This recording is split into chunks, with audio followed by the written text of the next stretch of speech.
লা ইলাহা ইল্লাল্লাহ লা ইলাহা ইল্লাল্লাহ লা ইলাহা ইল্লাল্লাহ মুহাম্মাদুর রাসূলুল্লাহ।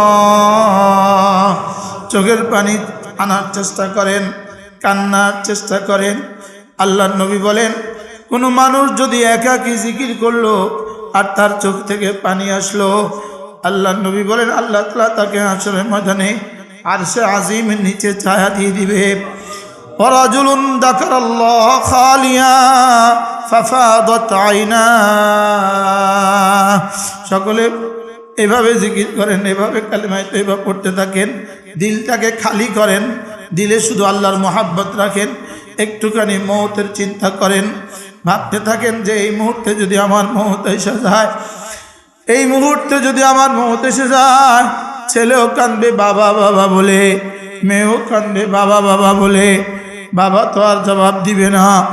একটুখানি ফিকির করে করে লা ইলাহা ইল্লাল্লাহ লা ইলাহা ইল্লাল্লাহ লা ইলাহা ইল্লাল্লাহ লা ইলাহা ইল্লাল্লাহ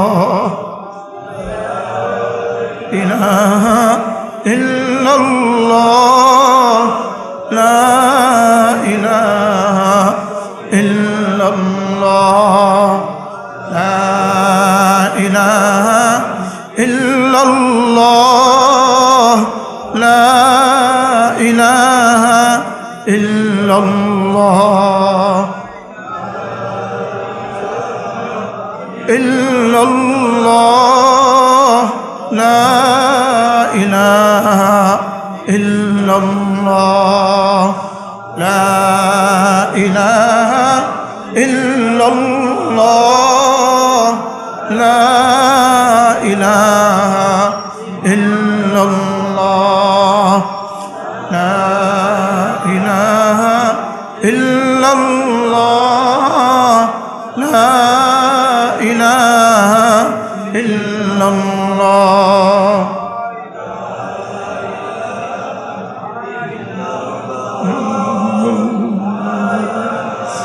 লা ইলাহা ইল্লাল্লাহ লা ইলাহা ইল্লাল্লাহ লা ইলাহা ইল্লাল্লাহ লা ইলাহা ইল্লাল্লাহ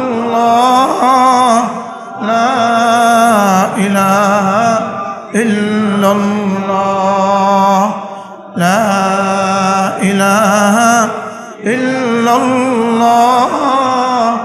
লা ইলাহা ইল্লাল্লাহ লা ইলাহা ইল্লাল্লাহ লা ইলাহা ইল্লাল্লাহ লা ইলাহা ইল্লাল্লাহ লা ইলাহা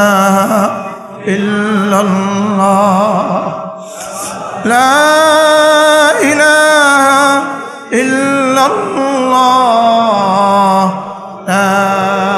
ইলাহা ইল্লাল্লাহ ইলাহা ইল্লাল্লাহ লা ইলাহা ইল্লাল্লাহ ইল্লাল্লাহ লা ইলাহা ইল্লাল্লাহ লা ইলাহা ইল্লাল্লাহ ইলাহা ইল্লাল্লাহ লা ইলাহা ইল্লাল্লাহ লা ইলাহা ইল্লাল্লাহ লা ইল্লাল্লাহ লা ইলাহা ইল্লাল্লাহ লা ইলাহা ইল্লাল্লাহ লা ইলাহা ইল্লাল্লাহ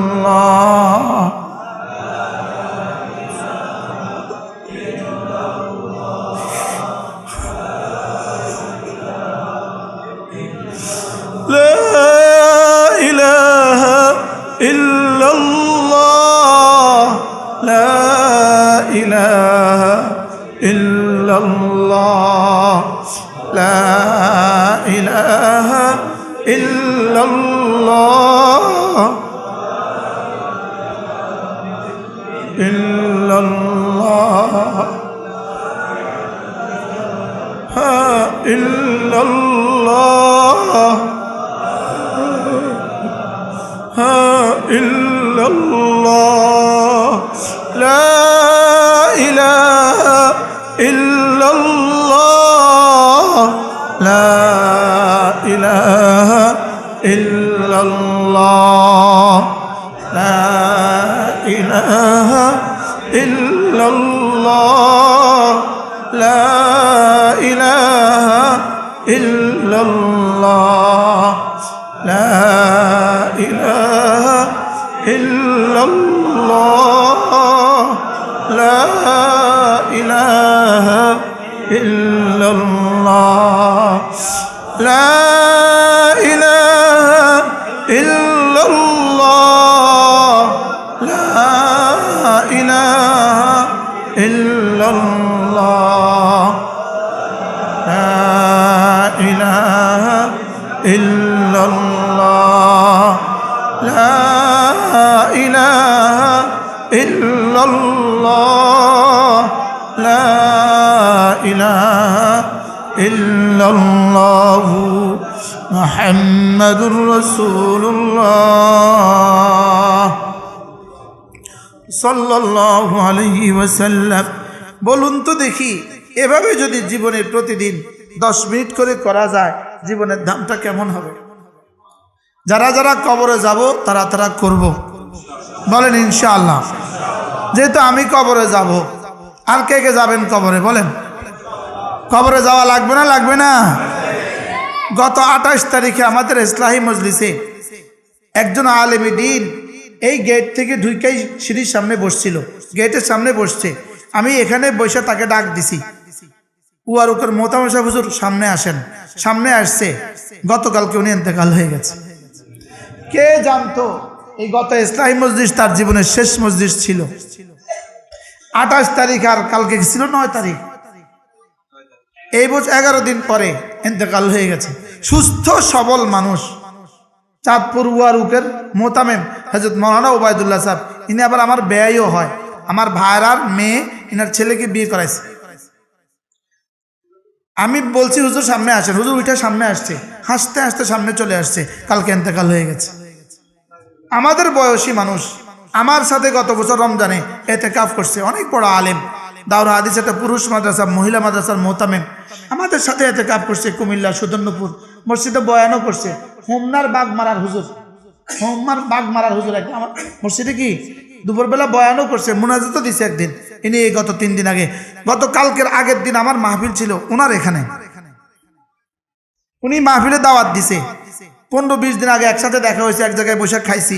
আমার গাড়িতে করে এক মাহফিলে উনি গেছে আমার সাথে, আর উনি গত কালকের আগের দিন ইন্তেকাল হয়ে গেছে। কি ভেবে আছেন আমার বুঝে ধরে না।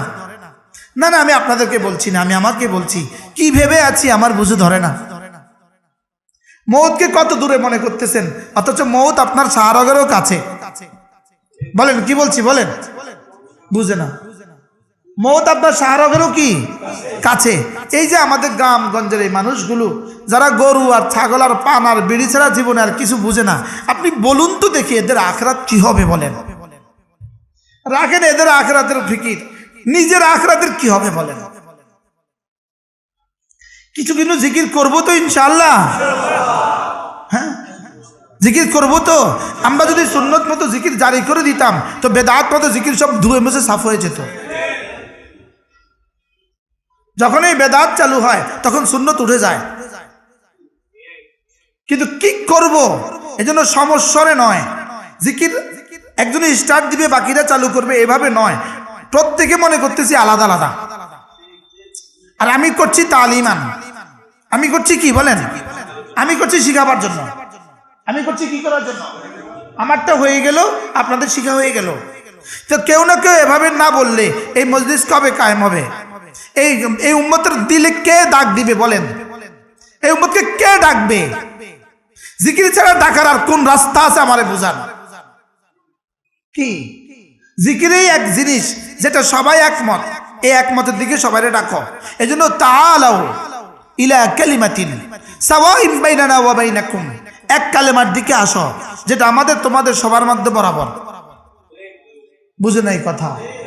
যেটা কোন দিকে আসো বলেন? এক কালেমার দিকে আসো। আর কত ইখতিলাফ করব? নিজেদের বিরুদ্ধে নিজেরা কত মিছিল করব?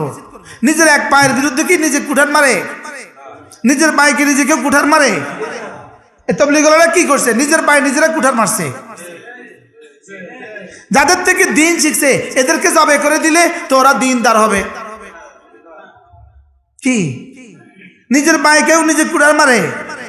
উলামারা আমাদের অংশ, আপনারা আমাদের অংশ, আপনারা আমাদের অংশ, আমরা আপনাদের অংশ। আপনারা আমাদের উপরে মারতে পারবেন না, আমরা আপনাদেরকে মারতে পারবো না। বুঝেন নাই কথা মনে হয়? কি এজন্য আল্লাহ আমাদের সবার সরে সদর করে দেন। আল্লাহ আমাদের এতাআতি বন্ধুদেরকে ফেরত দিয়ে দেন। আল্লাহ যারা গুমরা হয়ে গেছে, পথহারা হয়ে গেছে, এদেরকে হেদায়েত দিয়ে দেন। খুনিদের শাস্তি দুনিয়াতে নিশ্চিত করে দেন, খুনিদের শাস্তি দুনিয়া আখিরাতে নিশ্চিত করে দেন। আর যারা বুঝে নাই, খুনও করে নাই, বুঝেও নাই, এখনো এদের সাথে সাথে আছে, আল্লাহ এদেরকে হেদায়েত দিয়ে দেন। আজ থেকে ইনশাআল্লাহ প্রতিদিন 5 ওয়াক্ত নামাজ নিশ্চিত করব তো। এই মহল্লাবাসী বলেন, মহল্লাবাসী বলেন ইনশাআল্লাহ। জামাতের সাথে নামাজ নিশ্চিত করব, বলেন ইনশাআল্লাহ। এবার দেখেন আর মাত্র 24 দিন আছে রমজানের, 54 দিন আছে রমজানের শুভ দিন, আর মাত্র 51 দিন আছে, 51 দিন বলেন, আর মাত্র 51 দিন রমাদানের শুভ দিন বলেন। তা আপনার ছেলে যদি 51 দিন পরে ইটালি থেকে আসতো, আপনি এখন কি পরিমাণ খুশি থাকতেন? ছেলে আসতে 10 কোটি টাকা নিয়ে আসবে, আইসা বাড়ি করবে, আইসা বিয়ে করবে, আপনি এই মুহূর্তে 51 দিন আগে আপনি কি পরিমাণ উচ্ছ্বসিত? আপনি গ্রামে গ্রামে কি পরিমাণ প্রচার করবেন, সকলের কাছে কি পরিমাণ দোয়া চাইবেন। এখন তো আমি আর আপনি দোয়া চাচ্ছি না যে হুজুর রমজান আইসা গেছে, আমার জন্য দোয়া করবেন যেন রমজান পর্যন্ত আমার হায়াতটা আল্লাহ বাড়ায় দেয়। আপনাদের কাছে আমি দোয়া চাই আল্লাহ তাআলা যেন রমজান পর্যন্ত আমার হায়াতটা বাড়ায় দেয়। আল্লাহ রমজানের আগে আমাকে উঠায় নিও না। আল্লাহুম্মা রযুকনা, আল্লাহুম্মা বারিক লানা ফি রজব ওয়া শাবান ওয়া বাল্লিগনা রমাদান। হাজী সাহেব বলেন, হাজী সাহেব বলেন, ওয়া বাল্লিগনা রমাদান। আল্লাহ রমজান পর্যন্ত আমার হায়াত বাড়ায় দাও। ইসমাইল ভাই বলেন, বলেন, বলেন। আমরা তো আলা শাফা হুফরাতিন, আমরা তো মওতের কাছে আছি, আমরা তো মওতের এখানে ঝুঁকি দিয়ে আছি, আমরা মওতের কাছে আছি। আল্লাহ যেন রমজানটা আমাকে দিয়ে দে, এই 30টা দিন যেন আল্লাহ আমাকে দিয়ে দে। আল্লাহ যেন আমাকে রমজানে একটা উমরার তৌফিক দিয়ে দে। আল্লাহ যেন রমজানের শেষ দশকে থেকে আপনার হক আদায় করার তৌফিক দান করে। কে জানতো আমাদের হোমনার হুজুর হযরত মাওলানা মনিরুজ্জামান সাহেব আর ইতিকাফ করতে পারবে না? কে জানতো এটা? কে জানতো মাওলানা ওয়ারুকের মোহতামিম সাহেব ওবায়দুল হক সাহেব তিনি আর আগামী ইসলামী মজলিসে আসতে পারবেন না? কে জানতো? এই জন্য আল্লাহ তাআলা যেন এই মাদ্রাসাখানাকে কবুল করেন। উস্তাদদেরকে বলতেছি, ছাত্রদেরকে বলতেছি, মোহতামিম সাহেবকে বলতেছি, পাড়া প্রতিবেশীদেরকে বলতেছি, জিকির ছাড়া কাঁদা ছাড়া মাদ্রাসা হবে না। উস্তাদরা সিন্নি মনে করেন না, সিন্নি যে সিন্নি এমনি এমনি আসমান থেকে আয়া পড়ে, এই সিন্নি মনে করেন না যে সিন্নি আসমান থেকে এমনি এমনি আয়া পড়ে। আসমান থেকে সিন্নি এমনি এমনি আয়া পড়তে হয় না, পড়ে না, আসমানে খটখট করতে হয়। বলেন কি করতে হয় বলেন? এই মাদ্রাসা এমনিতেই হইতেছে না, মাসে 10 লাখ টাকার মতো খরচ, এটা এমনি আসে না। খটখট করা ছাড়া মাও তো বাচ্চাদের দুধ দেয় না। বাস্তব না বাস্তব বলেন? এই জন্য আল্লাহ তাআলা যেন এখানে একটা মসজিদ আল্লাহ তাআলা কায়েম করে দেয়। শুধু মসজিদ ভবন হলে তো হবে না। বাংলাদেশে তো 3 কোটি টাকা দিয়ে বহুত মসজিদে করছে, মুয়াজ্জিনও নাই, ইমামও নাই, আছে না নাই বলেন? এই ডিজাইন আমাদের লাগবে না, এই বক্কর চক্কর আমাদের লাগবে না। আমাদের একটা মসজিদ চাই যে মসজিদে আমরা জিকিরের মজলিস করতে পারবো, যে মসজিদের 5 ওয়াক্ত নামাজে হাজারো মুসল্লি হবে, যে মসজিদের সব তালাতে কোরআন কারীমের ছাত্র দিয়ে ভরে যাবে। আমরা এমন একটা মসজিদ আল্লাহর কাছে চাই